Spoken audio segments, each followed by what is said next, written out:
नमस्कार दोस्तों, हरियाणा सरकार की तरफ से फाइनली मिनिमम वेजेज आ चुका है और यह बहुत बड़ी खुशखबरी है प्राइवेट कर्मचारियों के लिए। उनके सैलरी में बढ़ोतरी हुई है और यह नोटिफिकेशन जो है, यह सर्कुलर जो है इफ़ेक्टिव है 1 जनवरी 2021 से। तो हम लोग देख लेते हैं कि इसमें प्राइवेट कर्मचारियों के लिए किस प्रकार से और कितने रुपए की बढ़ोतरी हुई है सैलरी में। तो आप यहाँ पे देख सकते हैं इस प्रकार से नोटिफिकेशन नंबर इस प्रकार से है। ऑलरेडी वेरिएबल डियरनेस अलाउंस जो है ऑलरेडी पब्लिश हो चुका है और ये इंक्रीज हो चुका है, इफ़ेक्टिव है 1 जनवरी आपका 2021 से। तो यहाँ पे मैं एक पॉइंट आपको हाईलाइट करना चाहता हूँ, क्योंकि हम लोग को पता है कि यह नोटिफिकेशन काफ़ी लेट से आया है और ये पब्लिश हुआ है 15 जून 2021 को।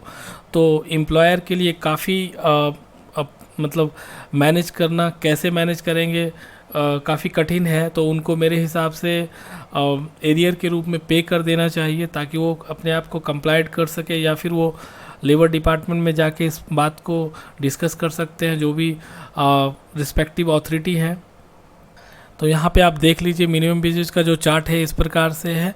तो सबसे पहले क्लास ऑफ एम्प्लॉयमेंट है, उसके बाद क्वालिफिकेशन है, उसके बाद बेसिक वेजेज है, फिर आपका डियरनेस अलाउंस जो इंक्रीज होकर के आया है, और यह टोटल मिनिमम वेजेज बन के आया है मंथली, और यह मिनिमम वेजेज जो है पर डे का बन के इस प्रकार से आया। मैं आपको 1 और 2 एक्सप्लेन कर देता हूँ, बाकी आप समझ लीजिएगा। जैसे यहाँ पे देख लीजिए अनस्किल्ड एम्प्लॉय का, तो यहाँ पे देख सकते हैं बेसिक वेजेज जो है 9458 रुपीज़ है, और इनका जो वेरिएबल डियरनेस अलाउंस जो आपका इंक्रीज होकर के आया है 245 रुपीज़। तो इन दोनों को अगर आप ऐड करते हैं तो यह बन के आता है 9704 रुपीज़, और अगर आप इसको डिवाइड करते हैं 26 से तो यह आता है 373 रुपीज़ बन के।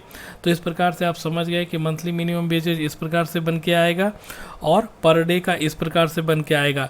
तो जो भी एम्प्लॉयर है उनको 1 जनवरी 2021 से इस प्रकार से मिनिमम वेजेज लेना है, और उसके आधार पर ही सीटीसी ब्रेकअप बनाने हैं, और जो भी टेक होम में इंक्रीमेंट हुआ है उसको देना है, और जो भी स्टेटरी पेमेंट है उसको भी इस प्रकार से ही फॉलो करना है। तो यहाँ पे आप देख सकते हैं अनस्किल्ड है, सेमी स्किल्ड को 2 भागों में बांटा गया है, क्लास ए और क्लास बी में।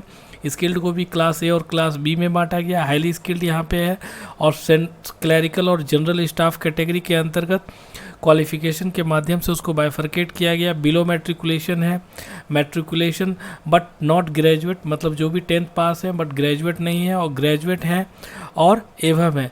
तो इन सब का आप देख सकते हैं यहाँ पे मिनिमम वेजेज मंथली दिया गया है। आप यहाँ पे देख के समझ लीजिएगा। हम नेक्स्ट स्लाइड में जा रहे हैं। तो यहाँ पे आप फिर से देख सकते हैं क्लैरिकल और जनरल स्टाफ कैटेगरी के अंतर्गत जो भी स्टेनोटाइपिस्ट हैं, जूनियर स्किल स्टेनोग्राफर हैं, सीनियर स्किल स्टेनोग्राफर हैं, पर्सनल असिस्टेंट हैं, प्राइवेट सेक्रेटरी हैं, यहाँ पे डेटा एंट्री ऑपरेटर में अगर कोई काम कर रहे हैं तो उनका मिनिमम वेजेज है, ड्राइवर है और वह लाइट व्हीकल चलाते हैं तो उनका मिनिमम वेजेज बाइफरकेट किया गया है, ड्राइवर है, हैवी व्हीकल है तो उनका मिनिमम वेजेज इस आधार पे बताया गया है, सिक्योरिटी गार्ड है, अगर आप विदाउट वेपन काम कर रहे हैं तो आपका मिनिमम वेजेज इस प्रकार से होगा, सिक्योरिटी गार्ड है विथ वेपन है तो आपका मिनिमम वेजेज इस प्रकार से होगा। तो आप अपना मिनिमम वेजेज मंथली यहाँ पे देख करके समझ लीजिएगा और उसके आधार पर ही एम्प्लॉयर इसको फॉलो कर सकते हैं। तो देखिए इस स्लाइड में मैं आपको एक एनालिसिस बता देता हूं कि किस प्रकार से लास्ट ईयर जुलाई में जो मिनिमम वेजेज बन के आया था और अभी जो 1 जनवरी 2021 में मिनिमम वेजेज बन के आया उसमें किस प्रकार से बढ़ोतरी हुई है।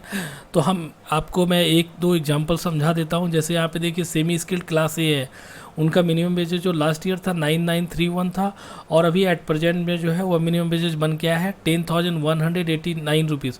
तो अगर आप इन दोनों का देख लीजिएगा कितने रुपीज़ का इंक्रीमेंट हुआ है तो ये इंक्रीमेंट है 258 रुपीज़। तो इस प्रकार से हम समझ सकते हैं कि 258 रुपीज़ का मंथली इंक्रीमेंट हुआ है जो भी semi skilled class A category में है। तो इस प्रकार से आप बाकी सभी का आप देख करके समझ लीजिएगा। तो यहाँ पे भी आप देख सकते हैं बाकी सारे क्लास ऑफ एम्प्लॉयमेंट और क्वालिफिकेशन के अकॉर्डिंग जो भी कैटेगरी है उनका मैंने यहाँ पे इस प्रकार से बाइफरकेट करके आपके सामने बना दिया है कि इस प्रकार से उनका इंक्रीमेंट हुआ है। सपोज आप डाटा एंट्री का अगर आप एम्प्लॉय का देख लेते हैं तो उसको देख सकते हैं 284 रुपीज़ का इंक्रीमेंट हुआ है। तो देख लीजिए यहाँ पे कुछ हमारे जो भी मित्र हैं और एम्प्लॉयर हैं उनको एक क्वेरी था कि क्लास ऑफ एम्प्लॉयमेंट के हिसाब से कुछ क्लैरिकल और जनरल स्टाफ लिखा हुआ है लेकिन उसको क्लास क्वालिफिकेशन के हिसाब से बाइफरकेट किया गया है। उसको अगर हम इस कैटेगरी के हिसाब से बाइफरकेट करें तो किस प्रकार से करें, तो यहाँ पे मैंने उसका भी एक चार्ट बना दिया है और यह चार्ट आपके सामने है, देख सकते हैं। बिलो मैट्रिकुलेशन है तो वो semi skilled class A category में आएंगे, मैट्रिकुलेशन है बट ग्रेजुएट नहीं है तो वो सेमी स्किल्ड क्लास बी में आएंगे, ग्रेजुएट हैं और एवं हैं तो स्किल्ड क्लास ए में आएंगे। तो इस प्रकार से आप पूरा चार्ट को देख करके समझ लीजिएगा और आप समझ लीजिए किस कैटेगरी में आते हैं, या फिर आप क्वालिफ़िकेशन के हिसाब से अगर आप क्लरिकल और जनरल स्टाफ कैटेगरी के अंतर्गत कहीं काम कर रहे हैं तो आप आएंगे। और इसको ज़्यादा से ज़्यादा जो भी हरियाणा स्टेट के अंतर्गत जो भी organisation shops and establishment act के अंतर्गत रजिस्टर्ड है, उसमें जितने भी एम्प्लॉय उन सभी के लिए एप्लीकेबल है। उन सारे ऑर्गेनाइजेशन में जितने भी एम्प्लॉयर है और एम्प्लॉई है उनको ये आप शेयर कीजिए ताकि उनको पता चले कि उनका लेटेस्ट मिनिमम वेजेज इस प्रकार से बन के आया है। धन्यवाद।